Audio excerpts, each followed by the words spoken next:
Hello, everybody, and welcome to another episode of Where is the Line, where we explore the gray areas of life. I am Sabrina Fruhoff, and I'm joined by my co-host Jane. Jane, how is it going? Hello. It is chaotic in my life. I feel like every episode I always start off with life is very chaotic. Sabrina, what about you? How are you doing? Yeah, I feel like your life and my life couldn't be more opposite. I have so much respect for you.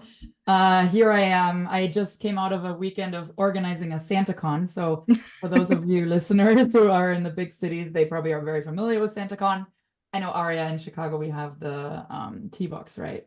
So Mhm. I took it upon myself to organize that in Minneapolis. And yeah, we had a really good turnout. 120 people came out to Oh, party. wow. And yeah, it was great. And we're trying to evolve it every year and next year charge some money for charity. So yeah, I'm still recovering today, but so It excited. it looked like so much fun. I can't believe you're doing a grassroots effort here with the Santa Very Con. grassroots. Yep, grassroots, bottoms up, very much word of mouth. But yeah, I am so delighted to be here today and introduce one of my favorite people in the universe. Arya Ramesh is with us. Arya, I've had the pleasure of getting to know Arya, one of my best friends when I moved to the US. So we're going on 12 years now. It's 12 years strong. We were in business school together. Shout out to DePaul. I saw Arya finish business school. I saw her navigate post business school, navigating through the business world, getting engaged, bachelorette parties, to her beautiful wedding with an amazing husband. Another shout out to Arpit. And most recently, also becoming a mom. So excited for her to share more about balancing all of that. So, Arya, you're doing it all. You're a mom, you're a wife, you're a daughter, you're a sister. You're an amazing friend and you're a businesswoman. So I don't know how you do it, and just really honored for you to share your story. So before we get into any of the specifics, tell us a little bit more about yourself. Sure. I'm Arya, and just for some background about me, my technical background is I'm actually an engineer. A lot of my background is in supply chain, and then yes, I went to business school with Sabrina. Um, my family owns a manufacturing facility, and we distribute kitchenware to many popular global brands. That's based out of India, and our offices are here in Chicago, where I'm based out of as well. Just the personal aspect is I have been married now almost going on 7 years next year. And my newest role was becoming a mom 2 years ago. So my daughter is 2 years now. And yeah, it's just a new journey.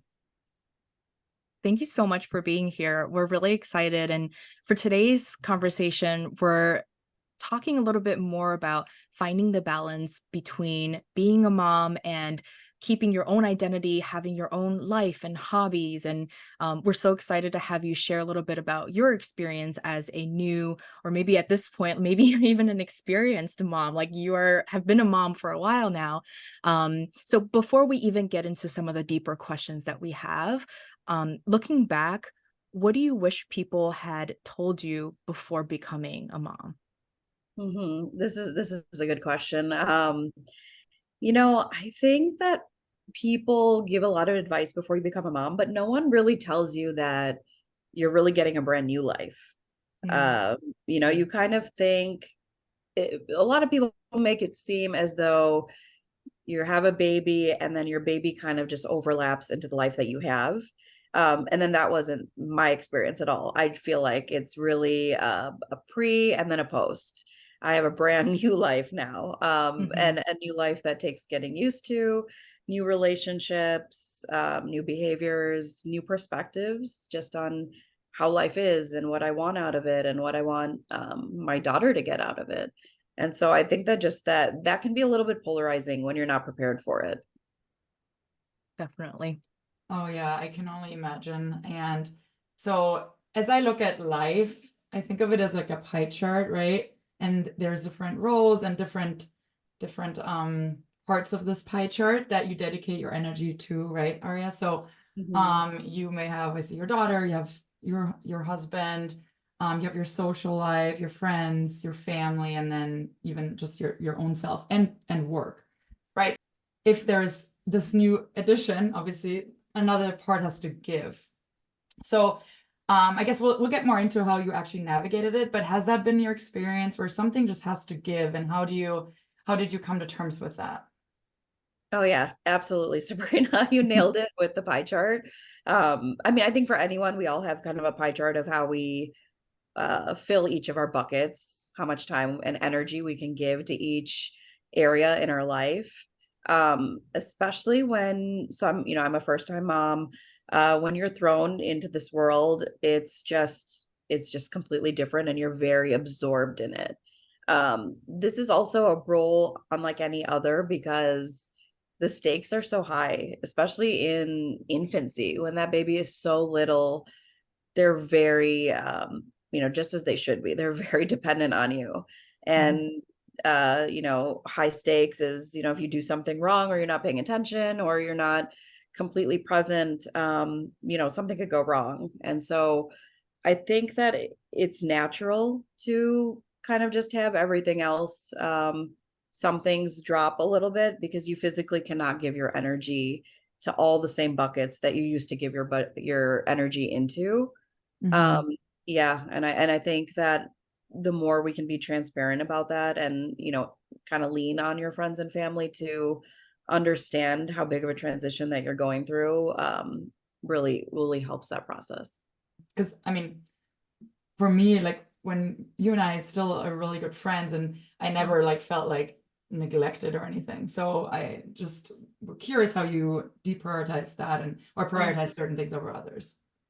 I think it's ever changing. I think, your baby's constantly changing. And so the needs and how you juggle things are constantly changing. I can say though, the first few months, I felt like my life was just baby. I think everything else just Mhm. fell to the wayside. I think I had to prioritize my baby and then just work. And then I friendships are really important to me, so I was still prioritizing my friendships, but not in the same way. I mean, Sabrina, I don't know if you remember, but remember we would go to all day brunches and just talk about, our lives.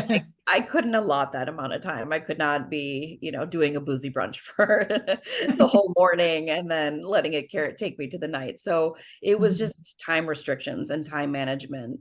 And then also I think deprioritizing, if it doesn't serve me anymore, I just can't prioritize it. So that was a really big thing for me. Especially if I feel like it's going to be a bigger energy suck for me to go do something, or, I think socializing is important. You can't only be in the monotony of being in the routine with your baby. You have to get out, you have to socialize. But there is a priority when it comes to who am I surrounding myself with? Are they going to fill my cup? Are those friendships still serving me?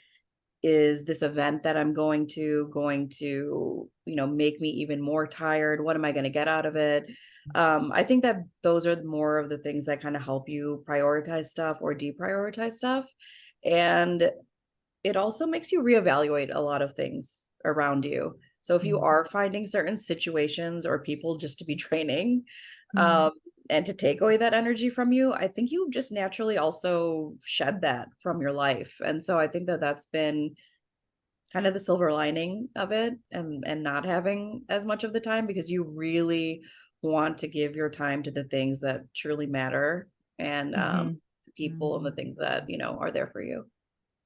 It's so interesting because I feel like it Mhm. just forces you to rethink the things that you're surrounded by or your experiences. So that's fascinating. It sounds like some of it was naturally happening and some were a little bit more intentional depending Exactly. on the Yeah. situation.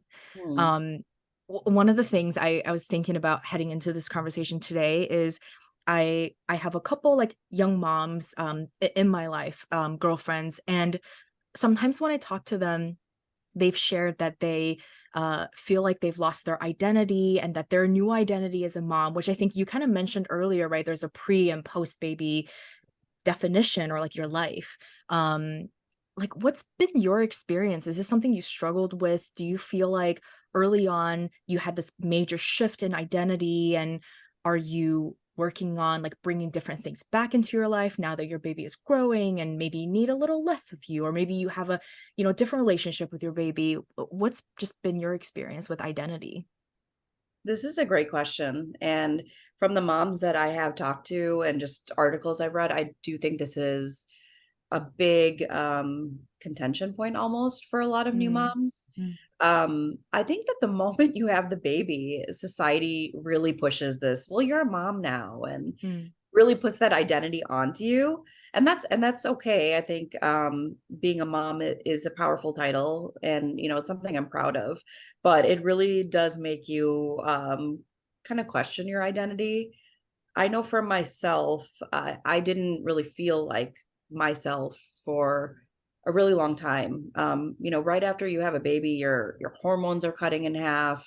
You're mhm, going through the physical changes, the mental changes. Your life is completely different. So I struggled with identity because I think for the first year, I just didn't feel like myself, and I couldn't figure out why that was. mm, Um, but then as time progressed, and I would, Jane, you were talking about, do you kind of add back the old stuff back in? When I would do some of the old stuff, I still felt like, oh, this isn't even as fulfilling anymore. wow. Yeah, so I would do some of those things, and I would still have glimpses of myself. I'd be like, oh, okay, when I'm doing this, I feel really great. When I'm having my family time, when I'm meeting up with my sister, my girlfriends, all of that. But there were certain other things that I was just like, okay, you know what, this doesn't serve me as much anymore. And I think that's the kicker, is the moment you try to go back to your old self, you kind of just realize she doesn't exist anymore. Um, Mm, it's your new self now. You can't really go back to your old life because it's not there.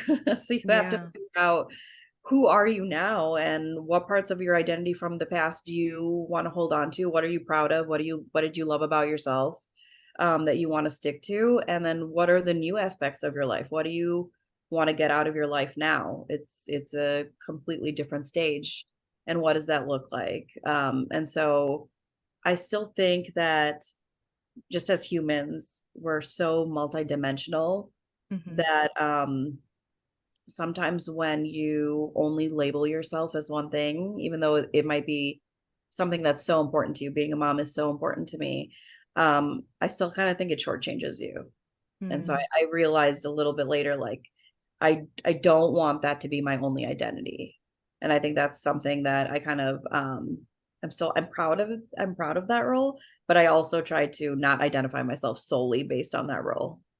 It's interesting because I think what I'm hearing and from you and consistently from a lot of my girlfriends is like, yes, I do bring these components back into my life, but I am like a new person now participating in these new relationships or work or whatever it is. So, that's definitely something that I've consistently heard from different moms is yes, we intentionally try to bring these things, introduce it back into our lives to like find ourselves and find our identity beyond being a mom, but the experience feels a little bit different than before, it Exactly. sounds Yeah. like. Yeah.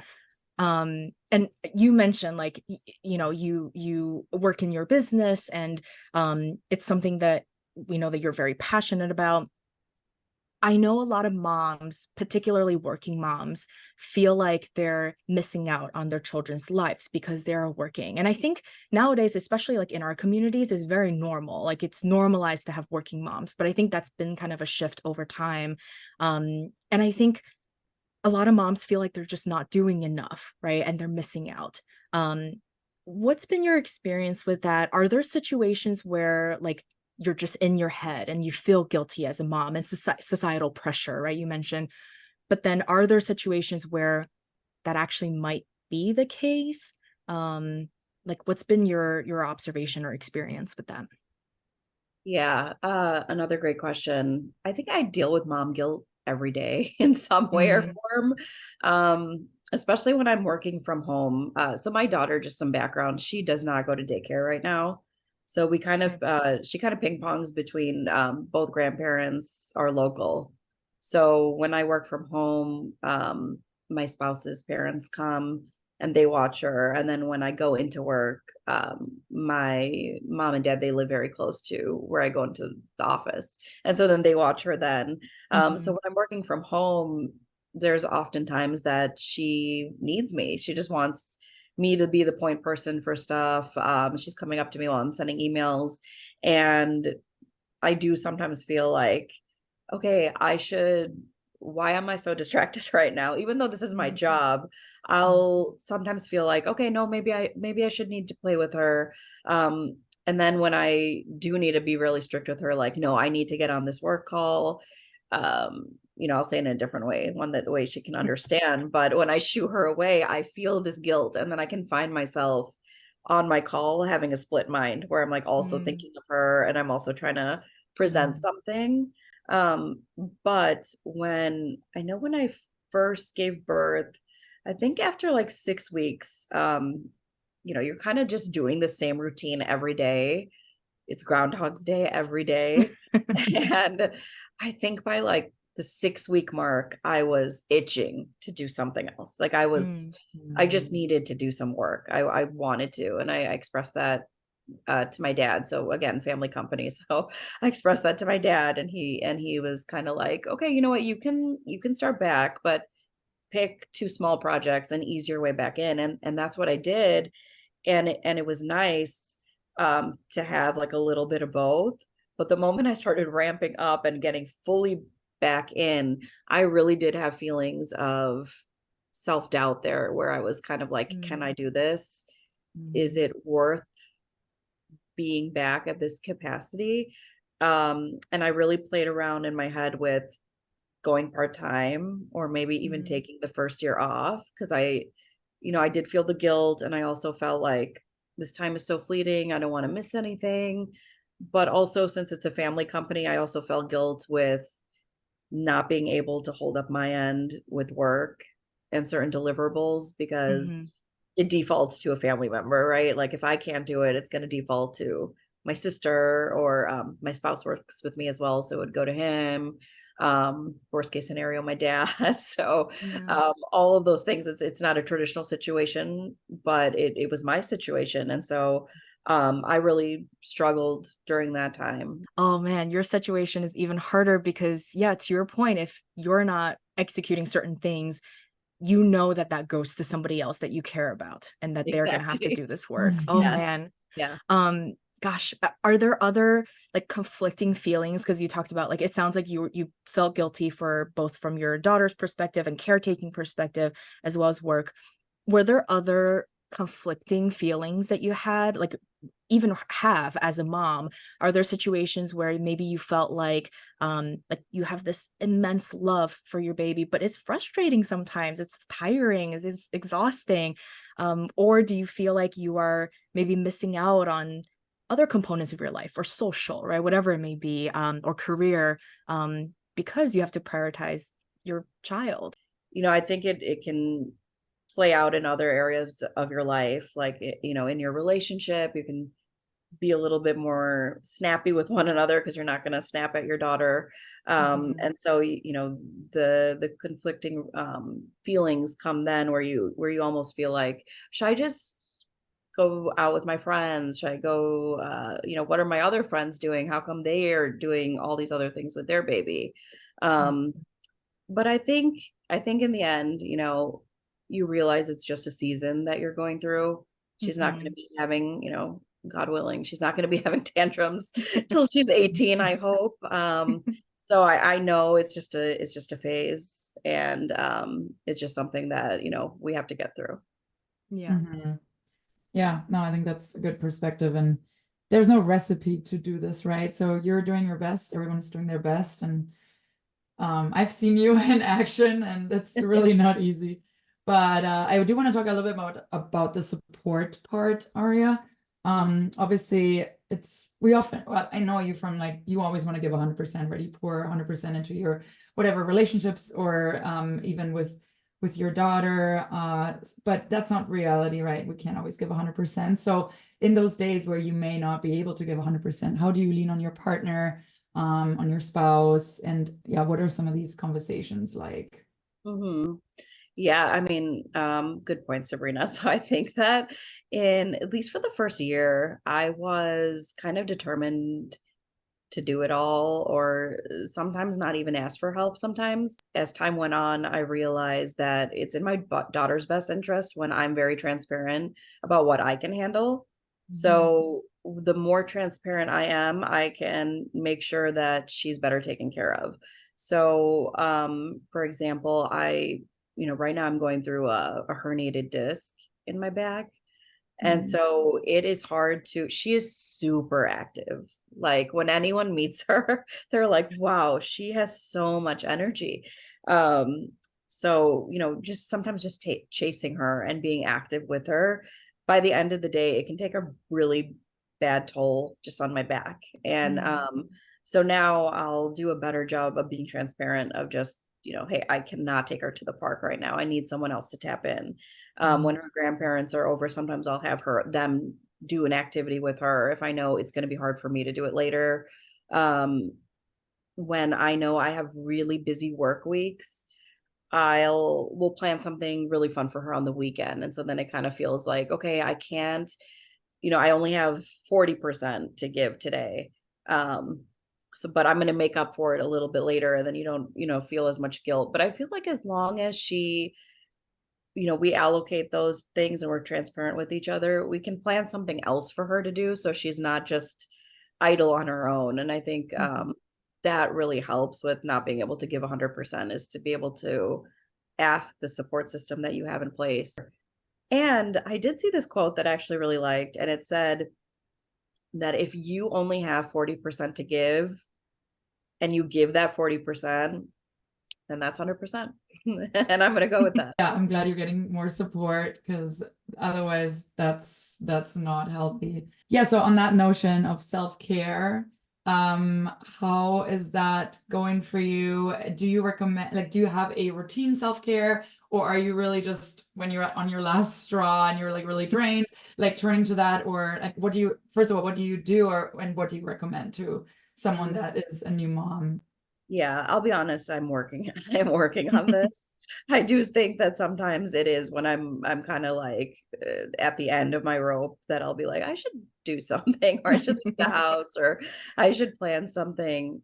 But I do think that now, like if I look back on when I was single, or even just married with no kids, what I defined as self-care was, I think, like a little bit. I think I looked at it in more of a smaller bucket, but now I feel like it's a much broader bucket. And I would classify self-care as just even doing something nice for myself, or something really small that used to be routine for me previously. For example, just even walking and going and getting a cup of coffee. I have coffee at home, but I'll just walk and get my coffee. I'll enjoy it there. And then walking back, or, letting myself, just watch a movie after my daughter goes to sleep, or, just really small things that really add up to be big things, and being present while you're doing them.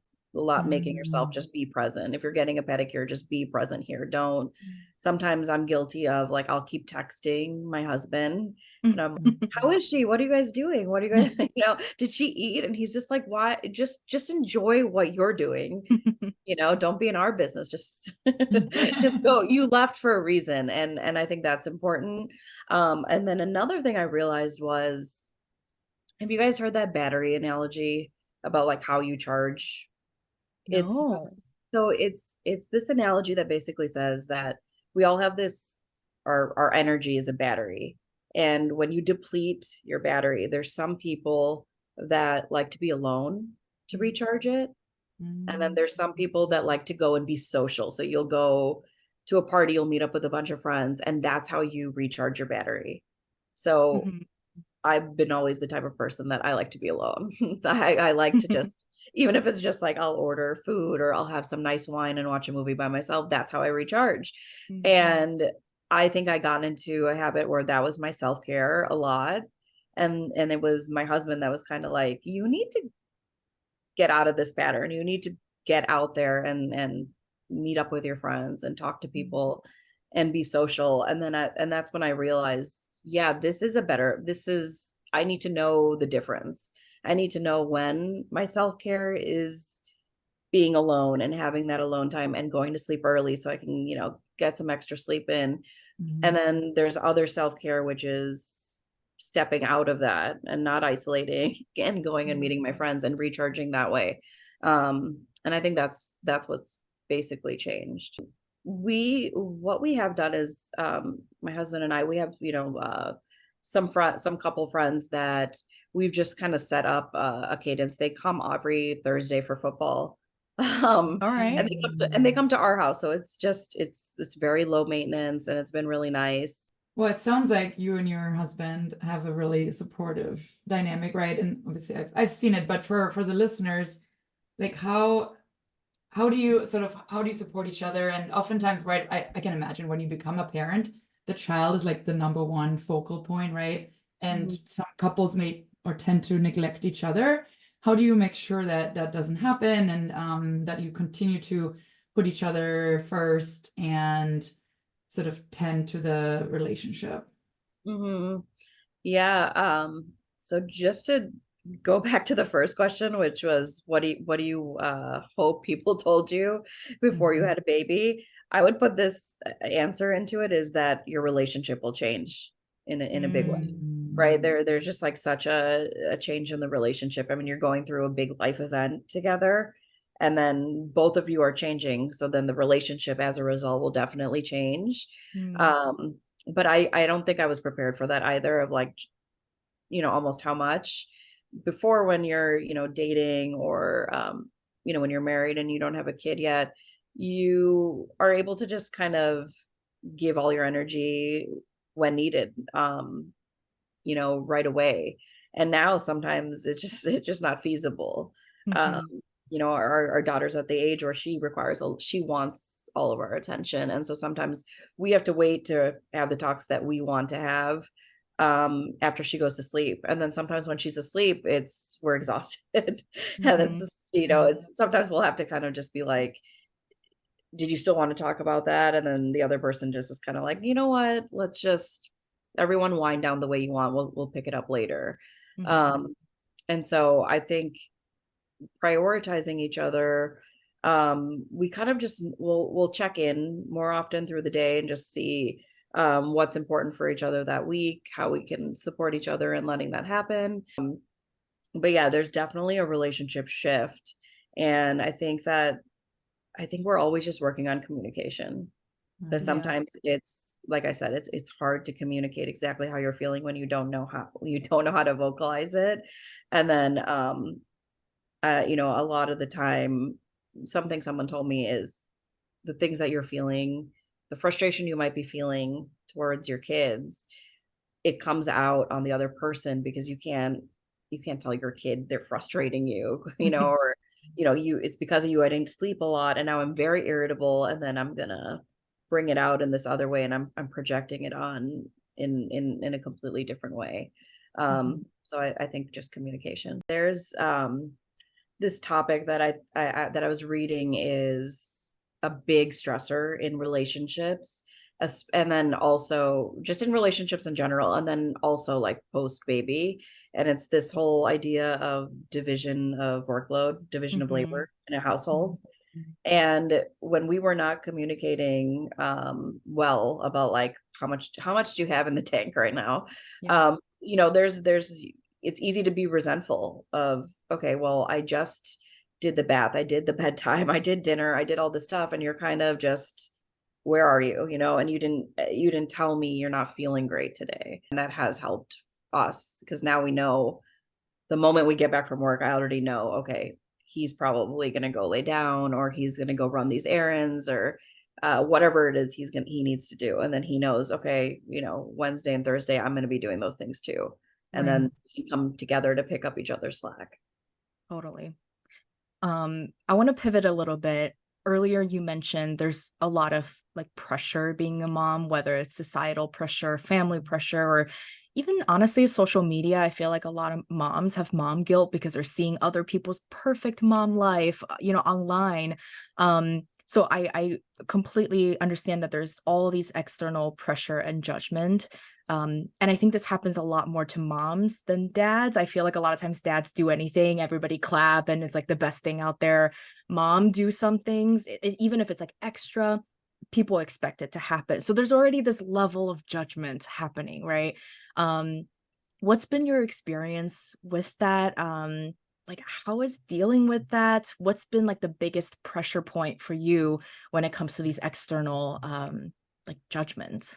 Mhm. You said so many good things, Jane. I'm just thinking which one to touch on first, but I did want to say this. I just saw this a couple days ago. You mentioned dads can do something and then everyone claps. Yeah. This one, I forgot who it was, but someone was saying you'll never hear people put the word working in front of dad. Right? So Hmm. you'll hear the term working moms all the time, but you'll never hear literally like working dad because it just Yeah. assume, you know what I mean? Yeah. Or there's just like different connotations, I think, with the mom and dad, and you're right, there's judgments that come with both. Um, yeah, but to your point, social media, I think definitely was where a lot of the pressure came from. And it also makes you sometimes wonder, like I think I said before, what am I doing wrong? Mm. Um, I know, so I know for my daughter, sometimes um she can be just really, she's so curious, but she sometimes cannot sit still. She wants to explore as much as she can. And I remember for me, just even the thought of a flight over 2 hours, I mean, it sounds like my nightmare. I wouldn't even dream to go on Hmm. anything, more than that. But then I would see a lot of moms just posting amazing vacation pictures Hmm. everywhere. And I felt really like, am I missing something? How are these people having these dream vacations? Why are you in Aruba right now? And, I'm in the winter here in Chicago. That was really tough. And then, I don't, so one thing right now is a lot of my friends, I don't have too many friends that have kids. So I would say it's kind of almost like a 70-30 split, meaning like only 30% of my kids, my friends have kids. Hmm. Um, and so being able to talk to people and kind of get the information to debunk a lot of the stuff you see on social media was tough. So for a while, I really did think like, okay, maybe there is something that, I'm not doing great. And I really put that pressure on myself and I felt that judgment. And I Mm. would almost when people would ask certain questions, I would almost answer to negate the judgment that I felt like I would maybe be getting. Hmm. So, for example, like sleep training is such a hot topic, and everyone wants their kid sleep trained and then like falling asleep on their own. It's perfect. And then they wake up, and then you grab your baby and you start the day. And we tried to some extent, and we knew that it was not gonna work. She didn't like Hmm. it. She wanted to be with us. We were waking up more and losing more sleep to go manage her in the other room with the crib. And we co-slept. And, for us, I co-slept with my parents too. And culturally, in Asian cultures, it's not really a big deal. But Hmm. here in America, it's almost a touchy subject. And Hmm. I also felt judgment even from our pediatrician. Um, Wow. yeah, like, even she was just like, "Oh, really? By choice? Are you okay with this?" And she was prying, like, a lot for those answers, and I remember sometimes when I would bring it up, just with other groups of people and, I wouldn't know everyone, I felt that judgment, and so sometimes I would be like, "Yeah, no, we tried it," and I would give all Yeah. these answers beforehand, so I would feel like, "Okay, no one can judge me because they know I tried sleep training, it just didn't work." And so, but why should I have to do that? I can just say, I know, you know, she co-sleeps. I should be able to just say that. Right. But there is this judgment and there is this gray area of, okay, everyone's saying they're doing certain things in a uniform way. And if you're not doing it that way, maybe you're not doing things well or you're not Mm. doing things right. And so that's something I really had to push through. And now I'm very much more so like, I know my kid the best, and I know what's going to work for her, and I know that these things are going to be in stages, and I really hope that, she just won't be sleeping with me until she goes to college. So, and I'm confident she won't, and that's okay. I just know that this stage she is, and I enjoy the extra cuddles now, and I'm not Yeah. going to make myself feel guilty because I chose a different path than what is kind of outlined as the norm right here. And then the last thing I'll say is when I have the people that I have talked to that post the great pictures on social media, a lot of the time they'll be like, that's the one good picture we got because it was an absolute chaotic trip. You Yeah. know, all this stuff happened and the plane ride was horrible and all these things happened. But you can, and I don't fault them. You can't put like essay post on every social media post to give people the clarity of what happened. So I think it's kind of just take things with a grain of salt sometimes and you'll have your day. Like to your point, this process or this thing is the solution for my kid, but like it doesn't apply for everybody. So like, yeah, Oh, yeah, some moms could be this, some moms could be that. It doesn't mean that one is right or better than the other. But what's shocking from your answer and your experience is doctors. I didn't actually anticipate, like that is shocking to me. How did you like decide what's worth listening? Because like I would think that if I'm talking to friends, family judgment, like fine, they're a different, my mom, different generation, right? You guys did things differently. I'm gonna do this now. But with doctors, how do you decide, do I want to listen to like this professional, right? How did you figure that out? Yeah, I've been kind of still navigating that space. But I think if it has to do with something that's more like health and safety related, Okay. sure, I'll listen to the doctor and maybe I'll even get a second opinion if I feel like, okay, maybe you're putting your personal experience on me. But when it comes to something that I know tons of people do. I know like in other cultures is, for like the sleeping thing, I know that that is completely an accepted thing. And then they'll tell you what is safe. You shouldn't do it if they're an infant. You could roll over on them. But if you're out of that category, then you make that decision for yourself. Um, but this is an interesting space because you'll have the older generations, the generations that come before you, that may have advice or recommendations that may not always have completely doctor backing. Mm-hmm. And then they just somehow work, like old school remedies, or this is what we do for teething, or, this is what we do for that.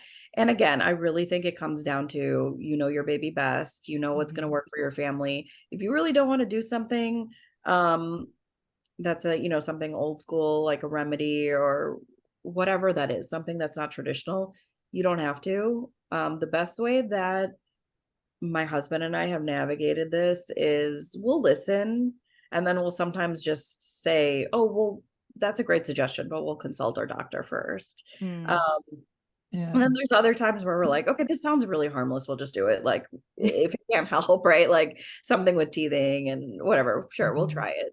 This Yeah. can't be too bad to try out. But yeah, I think navigating that space can be a little bit difficult just because if you're a first time mom, you also are kind of, you don't know what to believe. But I Mm-hmm. will say that we're in such a different one great thing is if you compare our parents' generation to the information we have now at our fingertips, you Mm-hmm. can Google everything. You can look up a YouTube on how to do stuff. You can get other people's experience, especially if your child is dealing with something or a sickness that's, we have so much more information on now. So I think just take everything with a grain of salt, but fact check.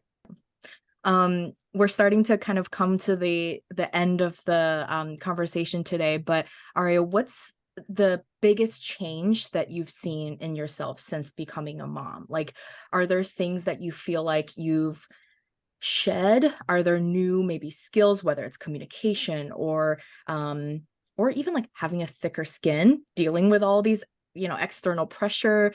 What's been like a big change for you since becoming a mom? Mhm. I think one big one is boundary setting. I I wasn't great at it prior to having a kid. I think through my 20s, I was a bit of a people pleaser. I would just kind of, okay, yeah, sure. I don't want to like hurt their feelings. I'll make time for it. I'll figure out how to get it done. I'll do it. Now just not having the sleep and the energy and the time. I've just learned to really instill boundaries where I need it. Also when it comes to her, just with health and safety and how I want to raise her, I need to put up those boundaries because there are certain things that are really important to me when it comes to her, and I want to uphold those things.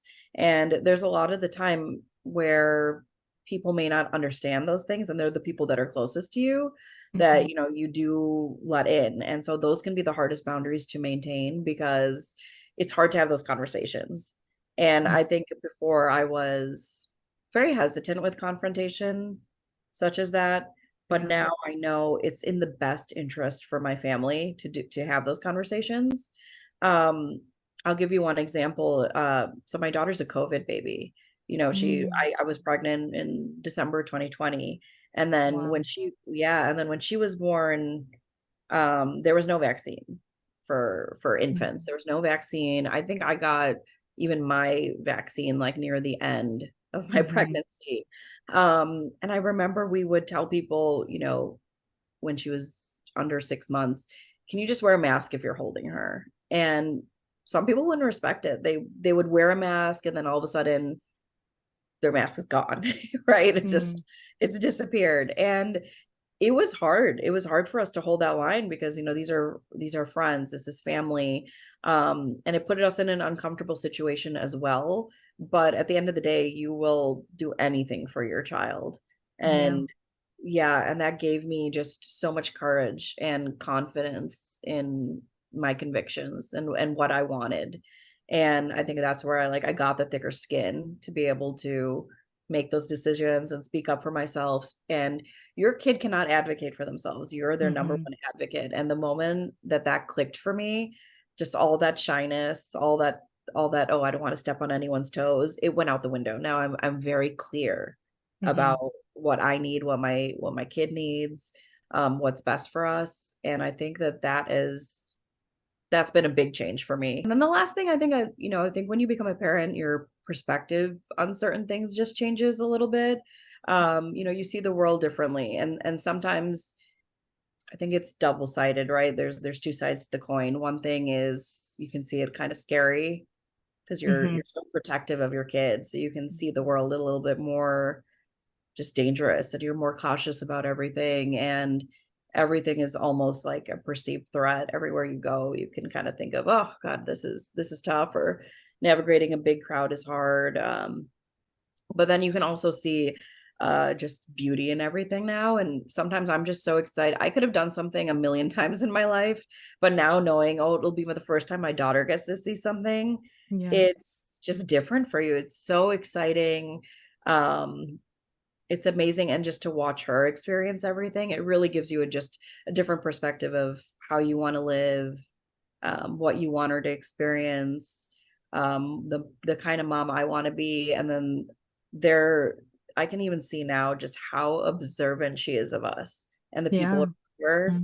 And Mhm. so a lot of the time I'm like, I don't, maybe this isn't a great quality that I should even put out there for her to mirror. So I'm very conscious of that, of like, who do I want to be and who should we be?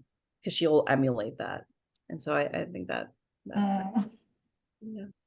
oh, that is a very beautiful way to end it. Yeah, no, that really resonates, and we talk a lot about boundaries on this podcast, so I'm glad. And I noticed that in you, Arya, you're like a lot more assertive and confident in the way you deliver that. So, and maintaining boundaries is one of the hardest things in life, I think, Mhm. personally. But then if it's in the best interest of your child, so that's what's key. So Mhm. as we close, you've given our audience so many great tidbits and nuggets, but any other lasting advice you have for new parents that might be struggling to navigate this? Any other support groups that helped you that you want to call out as Mhm. we close here? Yeah, I mean, I think one of the pros of social media is just all that information consolidated for you. So for me, some great pages were taking care of babies. They give some great advice. Any mommy bloggers that really do show you both sides of the coin, not just the highlight reel. Mhm. Find who resonates with you. Maybe they, have something in common with you that you want to follow, but follow them. And I think that that's you, even if you don't have a lot of mom friends, because that's something I'm working on. You can still find that commonality with other people in the social media realm. Mhm. And when you see all those same exact things that you're dealing with, even on a funny reel or on an Instagram page, you feel seen, and that's great. All right. Well, thank you, Arya. It's been an absolute pleasure. Thanks for being so vulnerable and so open and sharing your experience. Before we let you go, let our audience know where they can find you and any other exciting projects you're working on that you want to plug. Sure, yeah, you can find me on Instagram, aram158. One interesting project that I'm working on is coupling robotics with food service.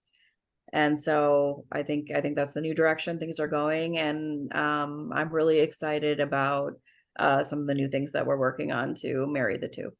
Very cool. Yeah, that's a hot topic. Mhm. AI, robotics. AI robotics, Very cool. yeah. All right. Well, thank you. And thank you to our listeners. As always, we want to hear from you, from any new parents or expecting parents. What are some of your experiences in juggling this new life? Or if you have any other questions for us or comments, please leave us a message at whereisthelinepod@gmail.com. And as always, subscribe wherever you listen to your podcast. We are on Apple, Spotify, and Google. And hope you have a great day. Thank you so much.